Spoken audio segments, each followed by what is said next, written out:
Hi guys, so today I'm going to kind of walk you through everything that you need to do in the video. It would be helpful probably for you to pause the video sometimes and go back to Kitum and fill out your work there. So today the starter is to read a poem and analyze it. And I wanted to do this as one of our starters because I feel like we don't read enough poetry. And I think reading poetry it's a short burst of text, but the language is so different and interesting. So, what you're going to do is you're going to read this poem. It's called How to Eat a Poem by Eve Merriam. And then you're going to answer these questions. And you'll find these questions in Kitum. If you scroll down a little bit under questions, I'll just put these right into Kitum. So, you'll write down the title and the author. You'll read the poem and you'll write down two things that you notice. It can be anything. Please write in complete sentences, but it could be anything that you noticed about the poem, okay? It could even be something weird. Then I want you to identify and explain two examples of figurative language. And I know that you maybe need a refresher on figurative language, but I kind of want to see what you can do before I teach you. And so that might not make sense to you, but just try your best. If you end up not getting it, it's not a big deal. Not going to give you an F. Don't stress. Just think, do I see a metaphor? Do I see personification? Do I see a simile somewhere? Do I see imagery? So look for some of that stuff and see if you can pick out two examples. And then four, what do you think this poem is talking about? And what do you think the deeper meaning is? What is she really getting at? And write two complete sentences. And there's really no way that you can go wrong with these questions. So it's really just to start getting you thinking about the poem. I will read it real fast, and then you should pause this video and go back and do your bell work. So this is the starter, same thing as bell work. I'm just calling it a starter because you don't have bells anymore. And we're always going to do this at the beginning of each day. And sometimes it connects to what we do later on, and sometimes it kind of doesn't. But it's just a chance to get exposed to some different texts. So I'll read it. Sorry, I got off on a tangent. How to Eat a Poem by Eve Merriam. Don't be polite, bite in. Pick it up with your fingers and lick the juice that may run down your chin. It is ready and ripe now, whenever you are. You do not need a knife or fork or spoon or plate or napkin or tablecloth, for there is no core or stem or rind or pit or seed or skin to throw away. Okay, so pause me, go and answer these questions in Kitum, and then come back to this video.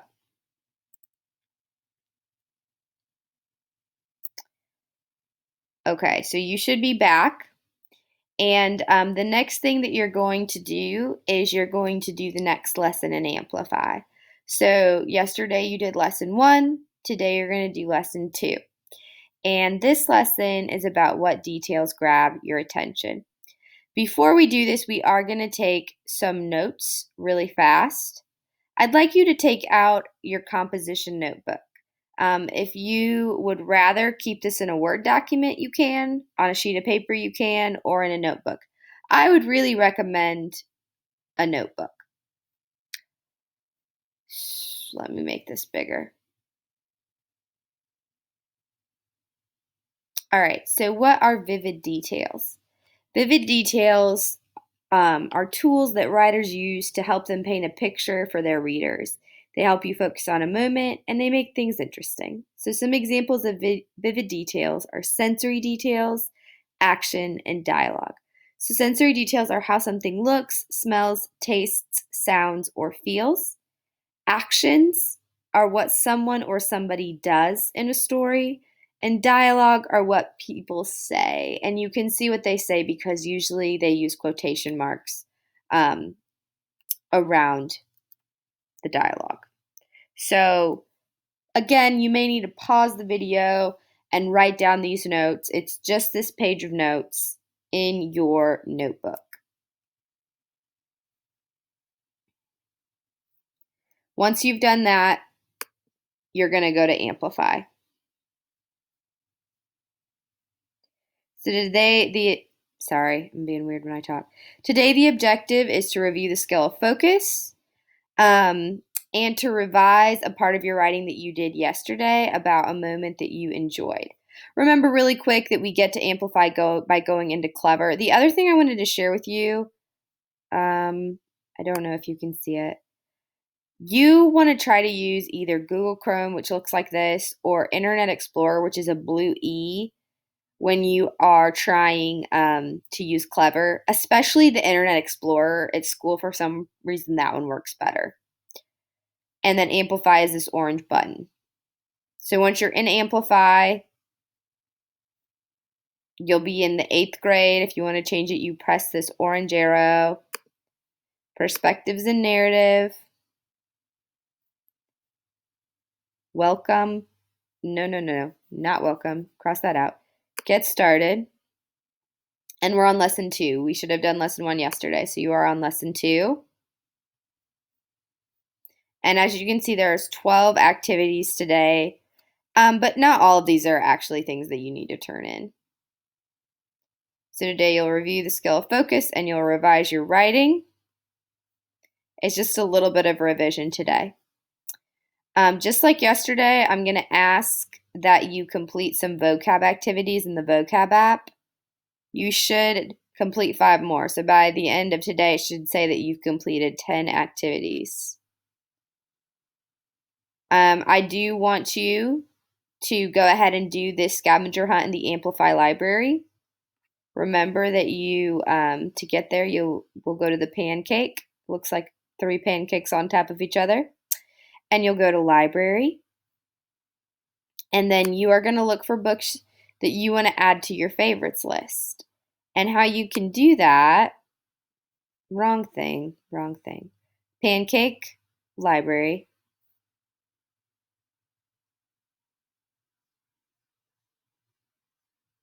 As you're going to press a heart, like liking something on Instagram. Give it a second to load.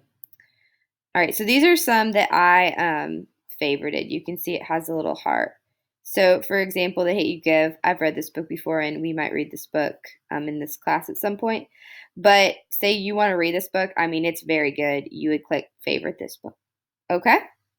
So you need to favorite 3 books, and then you need to write their titles right here. And when you've done that, practice annotating. Then you will hand in. You can always go back and update your work in Amplify if you want to. All right, so today we are going to do some work with vivid details, but just to review, that to focus on one moment is when you're thinking about a big topic of many moments. So maybe you wrote about your love of basketball, but instead of covering every moment you've ever had with basketball, you're going to zoom in on one moment, just like we did with the painting. And you're going to describe that one moment to kind of illustrate how you feel about the many moments. So you might zoom in and say, okay, I'm going to focus on this really special game. I'm going to zoom in and focus on the last 3 minutes of the game when we beat Smyrna or whoever. We are going to skip number 4. You are going to do number 5. So with 5, you're looking at this short description called cooking salsa. You're going to read it and choose one sentence where you could add additional details. Copy and paste it into the box below and add more sentences. Once you are done with that, you'll press hand in. Next activity. Next activity. All right, so here you should see what you wrote the last time. I just wrote example, but you should see what you wrote about. And what you're going to do is reread it and then just make a list of 2 to 3 vivid details you could add to help you focus in on the moment even more. So maybe you wrote about those last 3 minutes in the basketball game and you want to focus in on the buzzer ringing and the sound it made.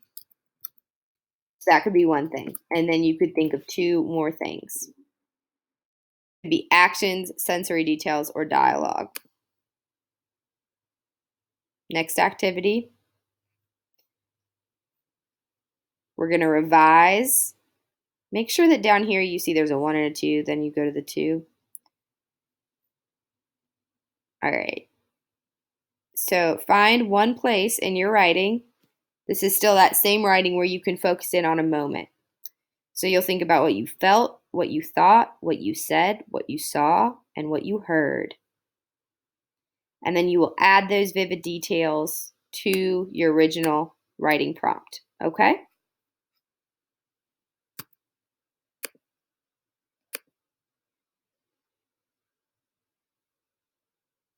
And then for 10, we are not going to share, but we are going to wrap up. Click the one that you added to your writing. It can be any of the three. It's just a quick pull. And then the solo is to choose a book to read from the Amplify library and highlight and annotate a passage that includes 5 to 7 sentences that focused on the same moment or idea. All right, I have one more activity for you in Kiddom, but after that, you are done for the day. And I will see you all tomorrow.